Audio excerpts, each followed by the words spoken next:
Assalamualaikum warahmatullahi wabarakatuh. Masih semangat ya teman-teman semua, kita bertemu kembali dengan saya Nesaktia di sini di channel Perawat Online. Oke, pada malam ini di kesempatan yang kedua ya kalau nggak salah kita sudah 2 kali live ya khusus di periode UKOM ini, periode Juli kita Sakti Institute akan melakukan video-video live ya, kita belajar bersama di kelas YouTube, tentunya free, gratis ya. Kita pada malam ini akan membahas latihan soal UKOM tentang GADAR ya, tentang keperawatan gawat darurat.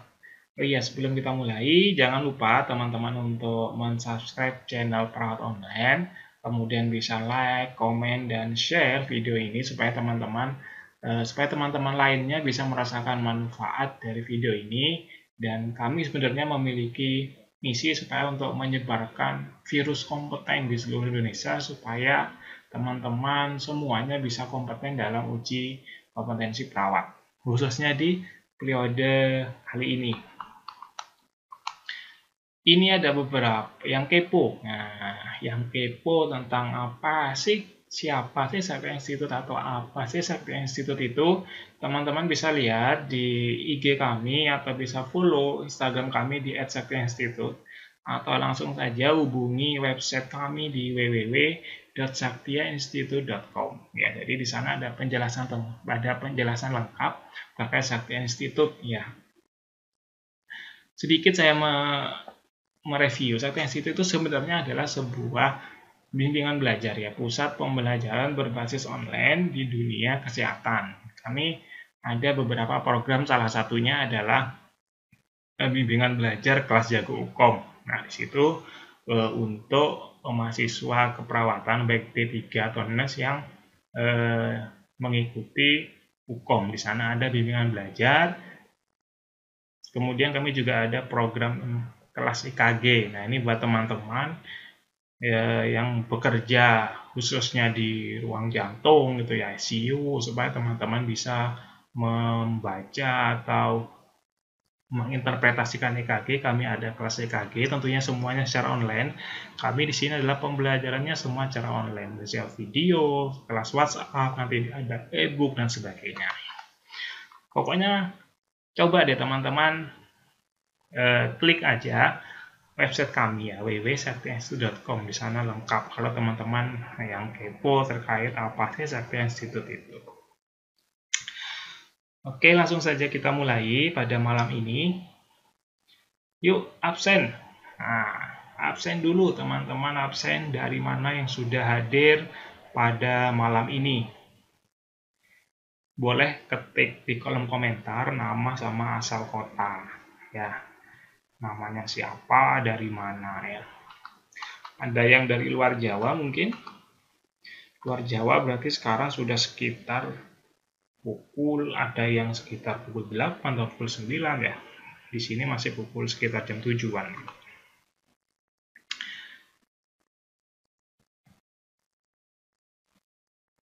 Oke, sebelum kita mulai, kita awali dulu dengan berdoa supaya diberi kelancaran dalam pembelajaran pada malam ini, sehingga harapan dan impian kita bisa lolos atau kompeten di UKOM periode kali ini bisa terwujud ya.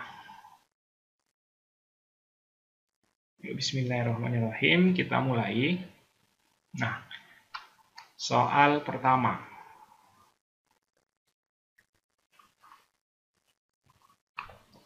Oke, saya bacakan dulu soalnya. Seorang laki-laki usia 32 tahun tiba di ruang IGD dengan keluhan nyeri dada sejak 4 jam yang lalu. Hasil spesimen darah troponin T itu menunjukkan nilai 0,6 nanogram per mililiter. Apakah indikasi hasil pemeriksaan tersebut? A. Kadar normal, B. Menunjukkan infak miokard, C. Menunjukkan kemungkinan gastritis, D. Menunjukkan pencetus angina, atau E. Menunjukkan gagal ginjal. Nah, ini soal gadar yang berhubungan dengan troponin T. Kira-kira apa troponin T? organ apa. Nah, itu sudah bisa kita tentukan sebenarnya jawabannya. Troponin T itu kan spesifik ke organ ini, gitu ya. Oke, yuk silakan teman-teman coba menjawab dulu. Langsung saja ketik di kolom komentar. Teman-teman bisa ketikkan di kolom komentar, jawab aja 1A, 1B, 1C, 1D, atau 1E. Nah, sebelum kita bahas, teman-teman coba dulu menjawab.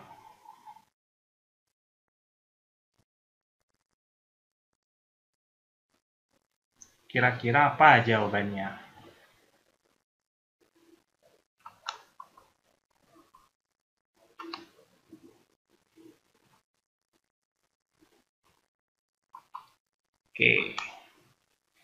Oke, sekilas saya bahas ya terkait tentang troponin. Nah, troponin T ya.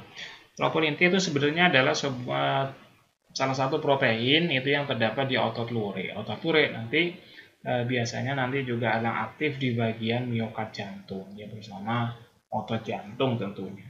Nilai normal dari troponin T itu sekitar 0,1 sampai 0,2. Nah, itu rentang normalnya.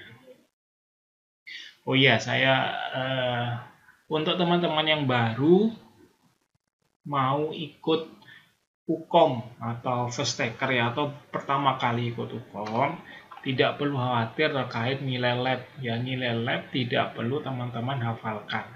Kenapa? Karena di sistem nanti di layar komputer teman-teman itu nanti kalau nggak salah itu di pojok kanan ya, pojok kanan atas itu ada hasil lab. Nah, di sana teman-teman bisa klik saja di layar komputernya. Itu nanti teman-teman sudah banyak hasil labnya. Jadi teman-teman tidak perlu menghafal hasil lab. Ya, jadi tinggal klik saja di layar ujian nanti teman-teman sudah banyak hasil labnya. Teman-teman bisa lihat di situ saja. Jadi tidak perlu menghafal dari hasil laboratorium. Oke, kira-kira apa jawabannya? Langsung saja kita bahas ya.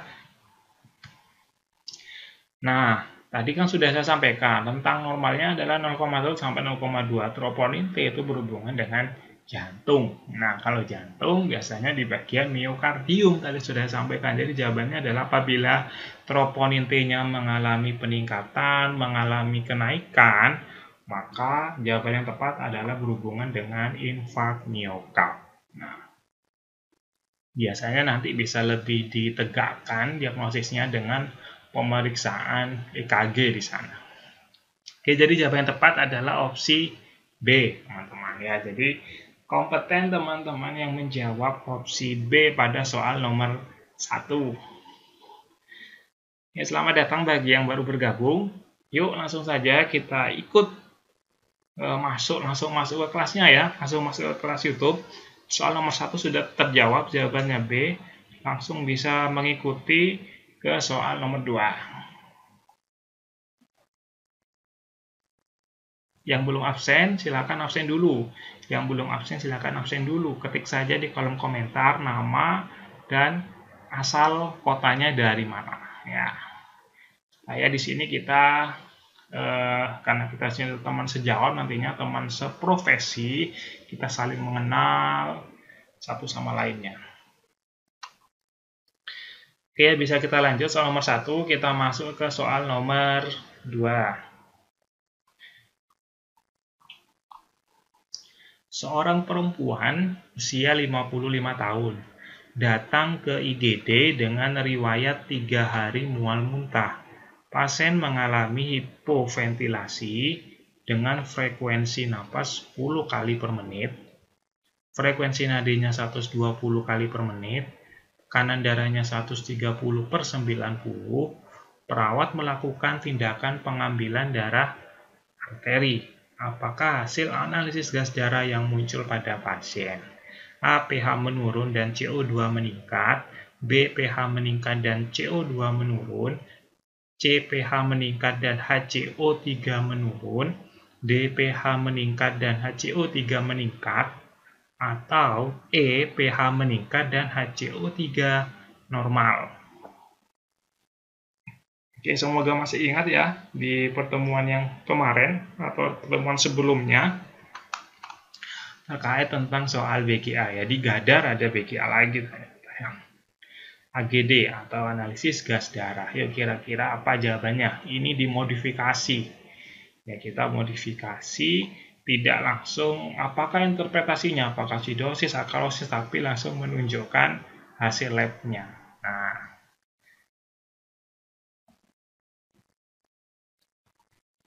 silakan teman-teman coba dulu menjawab. Sama seperti tadi ya, langsung ketik jawabannya di kolom komentar. Nah, 2A, 2B, 2C, 2D, atau 2E. Ya, ketik saja langsung di kolom komentar.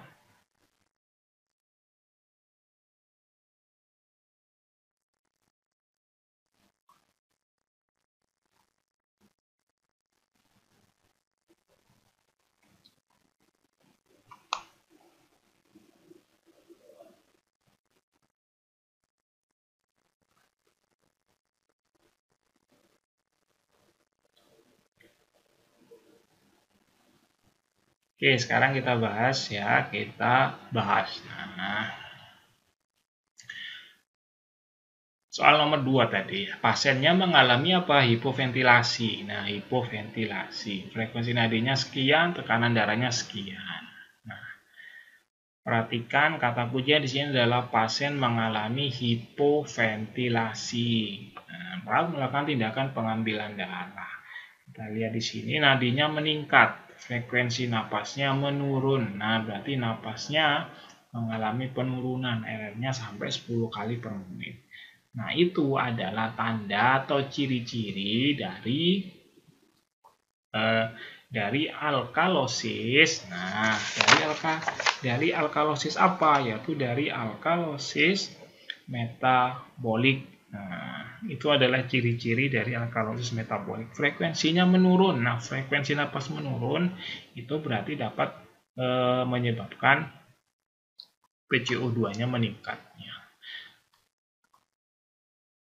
PCO2-nya meningkat. PCO2-nya meningkat sehingga mengalami hipoventilasi. Tadi hipoventilasi kan juga karbon dioksida itu tidak bisa keluar sehingga terjadi penumpukan dari PCO2. Itu akan berimbas kepada HCO3-nya juga akan meningkat. Nah, sedangkan pH-nya juga meningkat. Maka pada kasus nomor 2 ini itu adalah tanda gejala dari pasien yang mengalami alkalosis metabolik.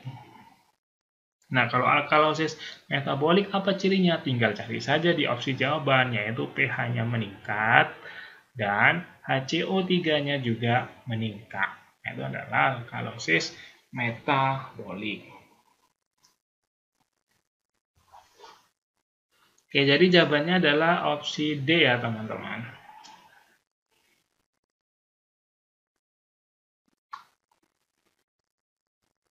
Yang baru bergabung, silakan, kita sudah masuk ke nomor 3 saat ini ya. Jangan lupa subscribe ya channel kami yang baru bergabung. Jangan lupa subscribe channel kami Perawat Online supaya teman-teman selalu update video terbaru kami terkait soal hukum keperawatan. Oke, kita masuk ke soal nomor 3. Perawat memeriksa hasil laboratorium untuk kadar serum digoxin yang diresepkan untuk klien pada hari sebelumnya dan mencatat hasilnya 2,4 nanogram per mililiter.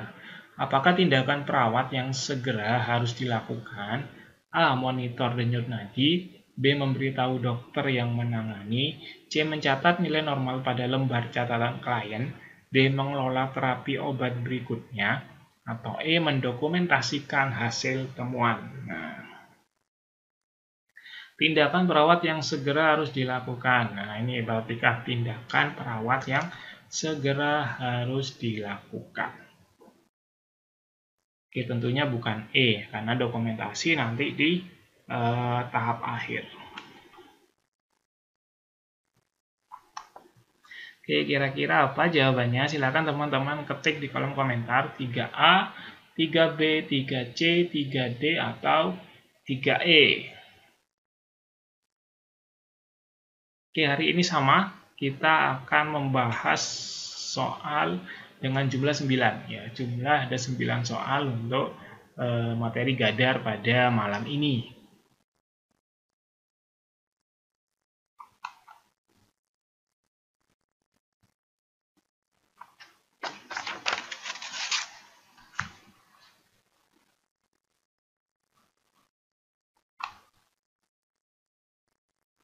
Oke, yang belum menjawab silakan. Masih ada waktu untuk menjawab. Teman-teman yang belum menjawab soal nomor 3 silakan menjawab. Atau yang baru bergabung, yuk silakan coba menjawab soal nomor 3 ini.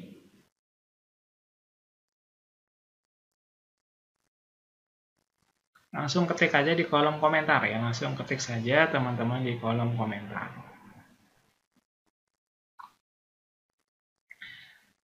Oke, sekarang kita bahas. Nah, digoxin ya. Ini yang teman-teman yang perlu diperhatikan adalah ini ya. Kadar serum digoxin hasilnya 2,4. Kira-kira ini kondisi normal atau abnormal. Nah, sekarang saya akan membahas berapa sih kadar normal dari serum digoxin ya. Digoxin itu normalnya adalah sekitar 0,5 sampai 2 ya. 0,5 sampai 2 nanogram per mililiter. Ini sedangkan ini sudah di atas 2. Kalau sudah di atas 2 berarti ini sudah masuk ke abnormal atau bahkan menyebabkan toksisitas. Nah, kira-kira tindakan keperawatan yang segera harus dilakukan apa? Ya, toksisitas. Nah, sedangkan yang meresepkan itu siapa? Tentunya bukan kita, karena kita tidak diperbolehkan untuk meresepkan obat. Siapa? Oke, jadi itu jawaban. Ya, sudah bisa menebak ya. Jadi jawaban yang tepat yaitu adalah opsi B ya. Segera memberitahu dokter yang menangani atau yang memberikan resep tadi ya. Sehingga nanti bisa akan ada tindakan berikutnya itu yang perlu kita lakukan.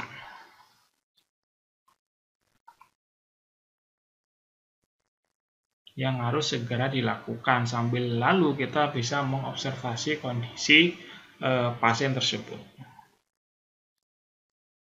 Oke, jadi kompeten teman-teman yang menjawab soal nomor 3 dengan opsi jawaban B ya.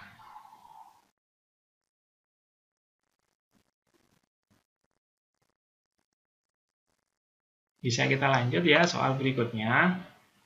Silakan teman-teman kalau ada yang masih belum paham langsung ketik aja di kolom komentar. Nanti tim mentor kami akan membahas ya.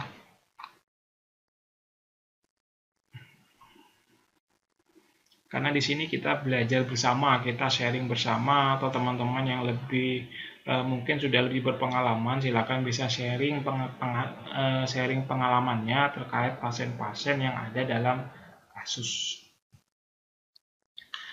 Oke, soal berikutnya kita masuk ke soal nomor 4.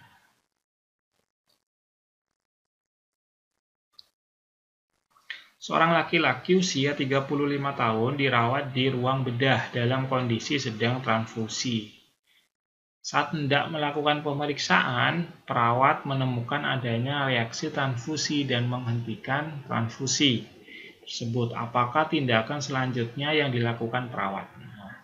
Opsi A, lepaskan selang transfusi. B, pemberian larutan dextrose 5% via IV line. C, pemberian normal salin NaCl via IV line juga. D, memeriksa kondisi ujung selang transfusi. Atau E, mendokumentasikan hasil temuan. Kira-kira apa jawabannya pada soal nomor 4? Nah, ini biasanya kalau teman-teman yang sudah bekerja di pelayanan ya tentunya sudah sering di rumah sakit itu tentunya sudah sering melakukan transfusi misalnya. Adanya reaksi transfusi, kira-kira apa yang dilakukan? Apakah langsung dicabut selangnya? Apakah diberi larutan dextrose atau NaCl atau memeriksa kondisi ujungnya? Apakah ada bermasalah atau tidak? Atau mendokumentasikan ya. Yuk silakan coba langsung teman-teman menjawab di kolom komentar 4A, 4B, 4C, 4D, 4E. Nah,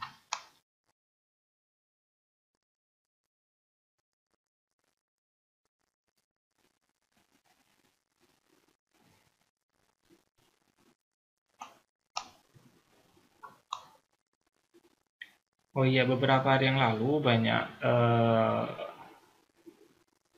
teman-teman itu banyak yang bertanya kepada saya apakah UKOM ini akan tetap diadakan atau akan ditunda lagi. Nah, kemungkinan ya, saya hanya menjawab kemungkinan UKOM ini akan tetap dilaksanakan ya.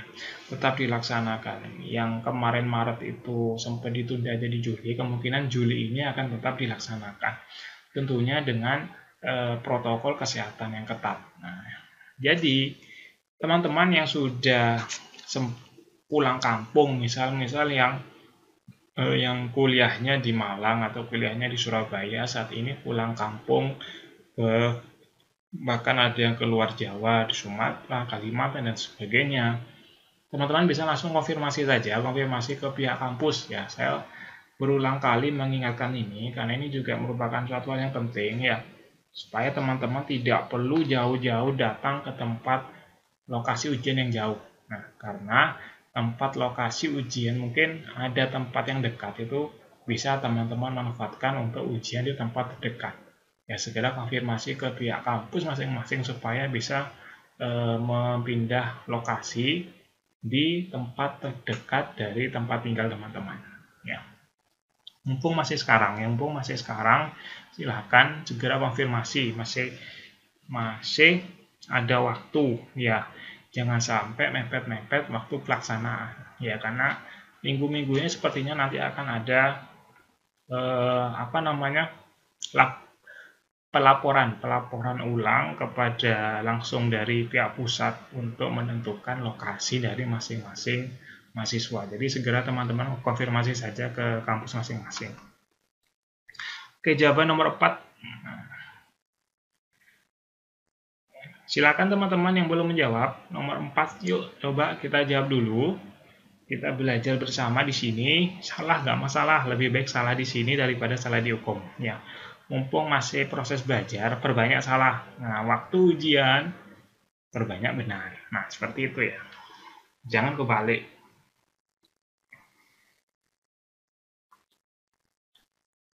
Oke, sekarang kita bahas apakah tindakan selanjutnya. Nah, adanya reaksi transfusi. Tentunya kalau ada reaksi transfusi, maka kita harus menghentikan transfusi. Tidak bisa transfusi itu dilanjutkan. Ya, adanya reaksi transfusi. Biasanya berupa apa? Biasanya berupa mual, muntah, kemudian bisa sampai demam dan sebagainya. Itu harus kita hentikan dulu transfusinya. Kemudian apa yang kita lakukan? Apakah langsung kita cabut? Tidak. Tentunya tidak ya, tapi kita berikan cairan apa? Normal salin, biasanya berupa NaCl. Ya. Jadi jawaban yang tepat yaitu adalah opsi C. Nah, saya rasa sudah benar semua ya, sudah bisa menjawab untuk nomor 4 ya. Mudah ya soal nomor 4 ini. Jadi kompeten teman-teman yang menjawab soal nomor 4 ini dengan opsi C. Masih semangat teman-teman? Baru soal nomor 4 ya. Semoga masih tetap semangat. Yang mau istirahat silakan, mau sambil minum-minum silakan, sambil makan silakan ya.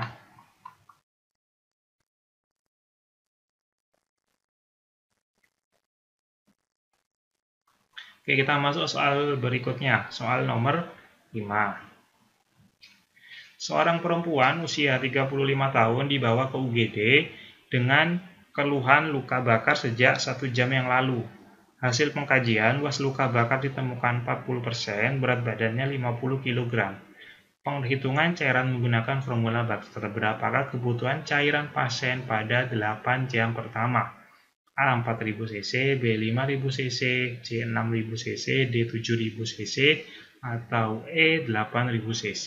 Nah, oke, saya rasa teman-teman masih ingat ya. Saya harap teman-teman masih mengingat rumus Baxter luka bakar. Soal luka bakar pasti ada ya, pasti muncul soal hitungan luas luka bakar, penghitungan cairan, ini juga pasti muncul di soal UKOM. Nah, soal hitungan rumus ini hukumnya adalah wajib teman-teman wajib benar ya, wajib benar pada soal seperti ini ya. Oh iya, bagi teman-teman yang sudah ikut di kelas jago UKOM Ya, jangan lupa dipelajari kembali e-book Saku Ukom yang sudah diberikan mentor di kelasnya. Ya, karena di sana banyak materi-materi yang pasti muncul dalam Saku Ukom. Jadi dipelajari kembali baik dari KMB, Gadar, Matematika sampai sampai manajemen gerontik ya. Semuanya dipelajari di sana. Banyak materi-materi yang muncul ya. Jangan lupa dipelajari kembali e-booknya, penting. Sambil dipelajari kembali latihan-latihan soal yang sudah diberikan oleh mentor.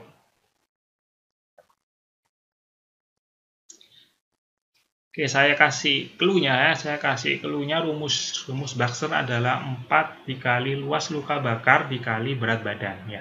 4 dikali luas luka bakar, berapa persentasenya, kemudian dikali berat badan, itu adalah rumus dari Baxter. Tapi hati-hati, pertanyaannya di sini adalah kebutuhan cairan pada 8 jam pertama. Hati-hati.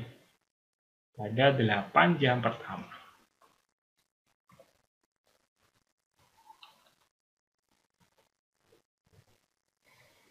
Silakan teman-teman coba menjawab di kolom komentar nomor 5A, B, C, D, atau E. Ya, langsung ketik saja di kolom komentar ya.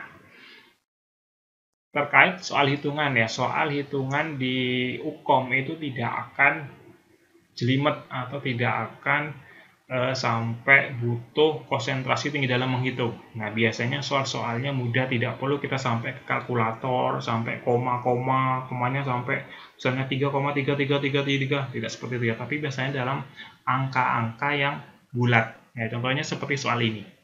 Soal ini kan kita tidak perlu kalkulator, saya rasa bisa untuk langsung menghitung tanpa menggunakan kalkulator. Karena di Ukom nanti tidak boleh membawa kalkulator ya. Bagi yang pertama kali ikut ujian, di Ukom tidak boleh membawa kalkulator.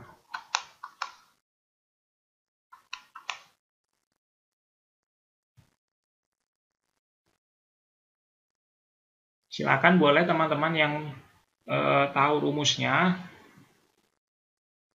boleh juga share caranya di kolom komentar ya. Share cara pengerjaannya di kolom komentar supaya teman-teman yang lain bisa mengetahui juga bagaimana sih caranya. Oke ya, langsung saja coba kita bahas soal nomor 5 ini.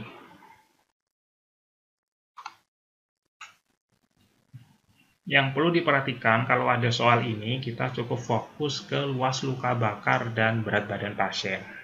Kemudian harus cermat juga pada pertanyaannya, apakah 8 jam pertama ataukah dalam waktu 24 jam. Itu saja yang membedakan, apakah 24 jam atau 8 jam pertama. Nah, kebetulan soal pada nomor 5 ini yang ditanyakan adalah 8 jam pertama. Jadi nanti ada tambahan rumusnya, tidak selesai sampai 4 kali luas luka bakar dikali berat badan, tapi nanti harus dibagi 2 lagi untuk mendapatkan 8 jam pertama.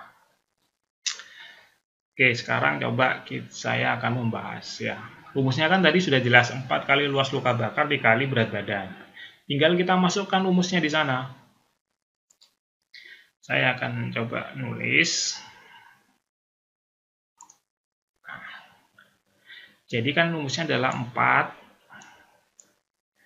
Maaf ya, ini agak jelek. 4 dikali luas luka bakarnya berapa? Luas luka bakarnya kan kita tahu ini 40%. Ya sudah, kita kalikan saja 40.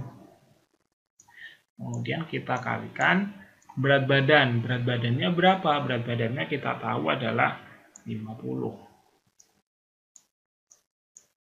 Nah, ini adalah rumus Baxter yang awal. Berapa? Kita jumlahkan saja di sini. Nah, saya rasa ini tidak perlu pakai kalkulator, bisa. Ya, 5 kali 4, kalikan 4 lagi, 5 kali 4, 20. 20 kali 4 kan 8. Jadi, adalah 8.000.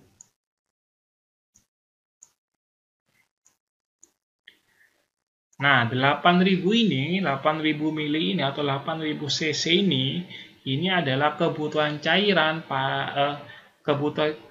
cairan pasien dalam 24 jam.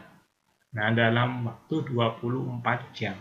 Sedangkan yang ditanyakan di sini adalah 8 jam pertama, maka kita butuh penghitungan tambahan. 8 jam pertama itu adalah separuh atau setengah dari kebutuhan cairan 24 jam. Kalau 24-nya 8.000, separuhnya berapa untuk menentukan 8 jam?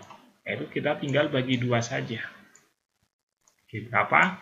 Dijelas ya. Jadi jawabannya adalah ini ya, 4.000. Jadi yang benar adalah opsi A ini. Nah, jadi jawaban yang tepat adalah opsi A. Nah, hati-hati jangan selesai sampai di opsi E atau hanya 8.000 karena pertanyaannya adalah ini 8 jam pertama. Kalau pertanyaannya hanya 24 jam maka yang 8.000. Kalau 8 jam maka kita bagi 2 lagi, ini penting. Jangan lupa dibagi 2 sehingga menjadi 4.000. Oke ya, jadi ini jawaban yang tepat yaitu adalah opsi A. Oke, kompeten teman-teman yang menjawab opsi A pada soal nomor 5. Oke, yuk. Semakin malam, semakin panas, semakin semangat. Nah, kita lanjut soal berikutnya. Yang salah tidak apa-apa, jangan terlalu dipikir. Kunci lagi saya kasih tahu tips triknya dalam menjawab soal hukum. Jangan terlalu memikirkan satu soal. Ya, artinya jangan bernafsu untuk harus bisa menyelesaikan soal tersebut. Apabila dirasa soal itu Anda anggap susah, tidak bisa, tinggalkan saja. Tinggalkan saja, cari soal berikutnya. Ya, jangan terlalu fokus di soal yang susah itu. Kenapa? Karena itu nanti akan memakan waktu. Ya, memakan waktu. Khawatirnya nanti teman-teman malah tidak bisa memaksimalkan 180 menit untuk mengerjakan 180 soal itu. Ya, jadi jangan terlalu fokus pada satu soal yang susah. Kalau dianggap susah, mending lewati dulu. Ya. Oke, soal berikutnya. Nah, soal nomor 6. Seorang laki-laki usia 27 tahun datang ke IGD karena kecelakaan lalu lintas. Saat ini dilakukan pengkajian, terlihat pasien tidak sadarkan diri. Hasil pengkajian GCS-nya 5, keluar darah dari telinga dan hidung, nampak biru di bagian bahu sampai leher. Mata panda, suara nafasnya gargling, terdapat banyak cairan di mulut dan hidung. RR-nya 29 kali per menit, tekanan darahnya 100/60, frekuensi nadinya 107. Tindakan apakah yang pertama kali dilakukan pada pasien tersebut? A. Lakukan suction, B. Lakukan pemasangan OPA, C. Pasang neck collar, D. Lakukan head chin lift, atau E. Lakukan pemasangan ETT. Kira-kira mana jawaban yang tepat pada soal ini? Langsung teman-teman bisa mencoba menjawab dulu. Langsung ketik di kolom komentar. Jangan lupa nomornya ya, sertakan nomornya ya. 6A atau 6B, 6C sampai terakhir 6E. Jangan lupa sertakan nomornya juga.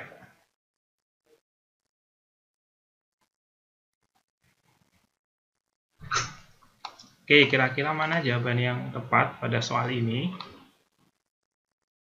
Opsi A, B, C, D, atau yang E?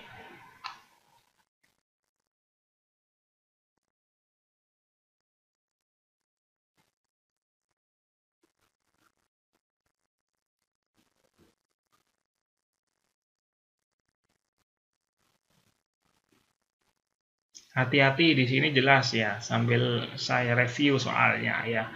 Ada keluar darah dari telinga, ya ada rhinore, ada otore juga, ada mata panda, raccoon eyes di sana. Kira-kira itu tanda gejala apa? Nah, gitu ya.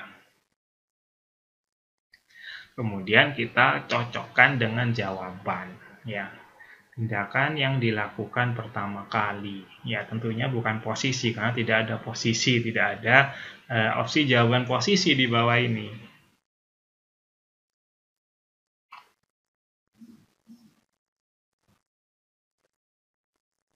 Oke, kita bahas jawaban yang tepat yaitu, nah, Tadi sudah saya sampaikan, ada rhinore, ada otore, ada perdarahan hidung, perdarahan di telinga, ada rakun es, ya, kemudian ada bagian biru di bahu sampai leher. Kita curigai pasien itu adalah pasien cedera servikal. Nah, ini penting ya. Kita harus curiga pasien-pasien dengan gejala tadi, itu kita curigai dengan pasien cedera servikal. Jadi kita fokusnya pertama kali adalah mengamankan servikal, karena itu fatal nanti akibatnya. Nah, servikal berarti berhubungan dengan apa? Oke, benar sekali. Jawaban yang tepat adalah kita amankan servikalnya dengan pasang neck collar.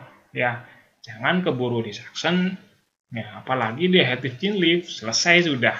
Ya, kita lakukan neck collar dulu. Kita lakukan pasang neck collar dulu untuk mengamankan kondisi servikalnya.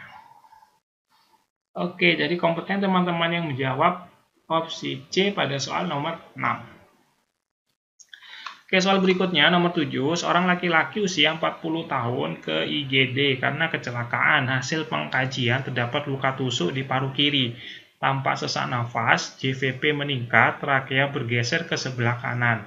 Pemeriksaan tanda vital diperoleh tekanan darahnya 90/75, nadinya 110, LR-nya 36, pasien terpasang oksigen 10 liter per menit, pasien sudah terpasang needle torakosintesis. Maka tindakan selanjutnya, A. Posisi semivolar, B. Pasang balut tekan, C. Pasang kasa 3 sisi, D. Pasang CTT atau chest tube thoracostomy, atau E. Perikardiosintesis. Nah, kira-kira apa jawaban yang tepat pada opsi E ini tadi?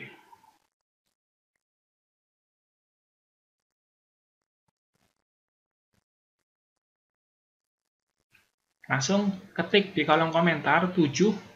Jangan lupa nomornya 7A atau B, C, sampai E ya. Tindakan selanjutnya, nah hati-hati pasien sudah terpasang oksigen, sudah terpasang needle juga. Apa yang di langkah selanjutnya? Tentunya bukan posisi ya, karena bukan tindakan pertama. Nah, jadi opsi A ini sudah kita tidak anggap, ini sudah kita eliminasi tentunya. Yang perlu kita perhatikan lagi adalah ini hasil pengkajiannya, adanya luka tusuk paru di kiri ya. Jadi ada luka tusuk paru di kiri. Nah, ini yang perlu kita lakukan treatment ya di sini. Jadi jawabannya berhubungan dengan itu tadi, luka tusuk di paru kiri. Oke, kira-kira apa jawabannya? Oke, ya, jadi jawaban yang tepat adalah opsi D. Karena adanya luka tusuk di paru kiri, sudah dipasang needle torakosintesis, sudah dipasang oksigen juga di sana, maka dilakukan chest tube thoracostomy. Ini juga perlu dipasang untuk melakukan ini di paru kiri tadi. Chest tube thoracostomy itu apa? Yaitu pemasangan, nah, dibuat semacam lubang ya, kita pasang di bagian dada, ya, di chest tube thoracostomy di sana. Oke, jadi jawaban tepat adalah opsi D. Oke, soal ke-8. Yuk, kurang 2 soal lagi. Masih semangat ya. Seorang perempuan usia 25 tahun dibawa ke IGD dengan kondisi penurunan kesadaran akibat kecelakaan lalu lintas sejak 1 jam yang lalu. Hasil pengkajian GCS-nya 6, sulit bernafas, luka pada leher, dan rakun ice. Tekanan darahnya 110/65, nadinya 100 kali per menit, frekuensi napasnya 30 kali per menit. Apakah teknik membuka jalan napas yang tepat pada kasus? Nah, A. Apakah head chin lift, B. finger sweat, C. chin lift, D. head teeth, atau E. jaw thrust? Ini juga perlu diperhatikan. Lihat kondisi pasiennya.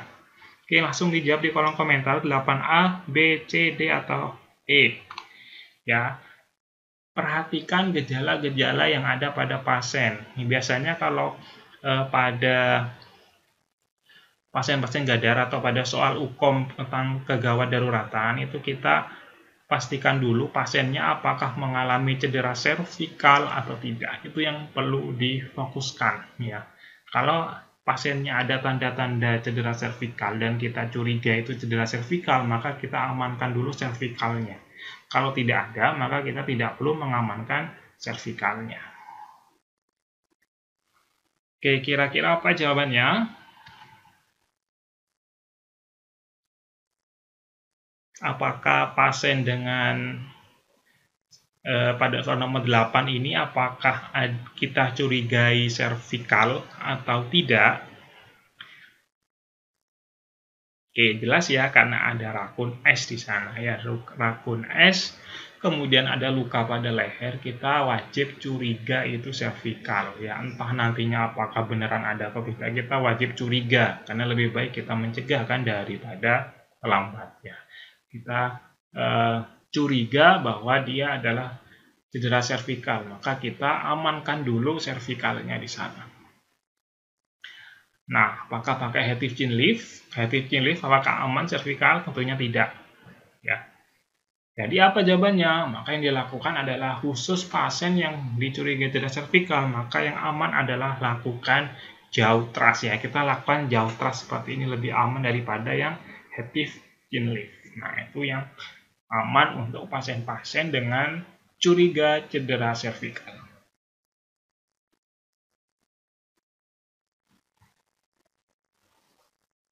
Oke, yuk soal terakhir. Nah, kita sampai ke soal terakhir pada malam ini.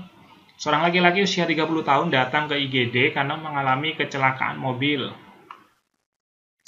Saat dilakukan pemeriksaan, pasien gelisah, GCS-nya 7, RR-nya 30 kali, suara napasnya gargling, frekuensi nadinya 110 kali, tampak lebam pada area mata, ekimosis di belakang telinga, keluar darah dari telinga dan hidung.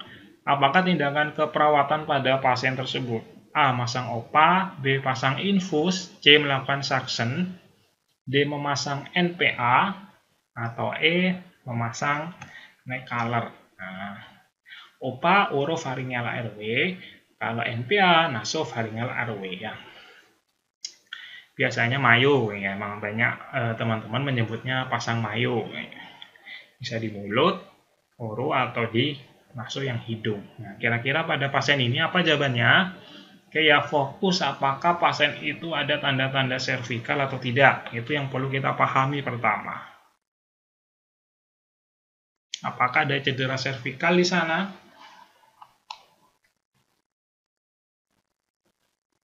Ekimosis di belakang telinga, keluar darah dari telinga hidung, ada rhinore, ada otore. Nah, keluar darah telinga dari hidung. Jadi kita wajib curiga servikal. Nah, kalau kita sudah tahu pasien ini dicurigai servikal, maka kita sudah pasti dapat menjawabnya yang mana?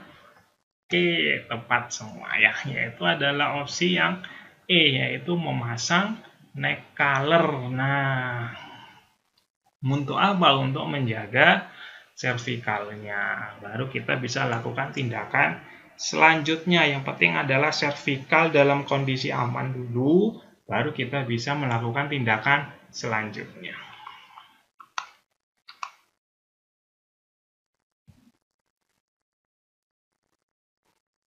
Oke, kita sudah sampai di penghujung pada video kali ini. Terima kasih atas atensi atau perhatian teman-teman semua. Semoga pembelajaran pada malam ini bermanfaat dan bisa menjadi bekal untuk membawa teman-teman menuju kompeten pada periode UKOM kali ini. Ya, yuk selalu stay tune di channel Proud Online. Karena dengan teman-teman subscribe dan klik loncengnya, nanti teman-teman selalu update video terbaru kami dan tahu kapan ada video live lagi seperti ini. Ya, yuk jangan lupa subscribe. Yang belum subscribe silakan, mumpung belum berakhir videonya, subscribe dulu. Oke, terima kasih atas dukungan subscribe-nya dan jangan lupa juga bisa memfollow akun Instagram kami di @saktiinstitute. Oke, terima kasih. Semoga sukses. Salam sukses kompeten. Semoga sukses dan kompeten pada UKOM periode kali ini. Saya akhiri. Sudah malam. Selamat beristirahat. Wassalamualaikum warahmatullahi wabarakatuh.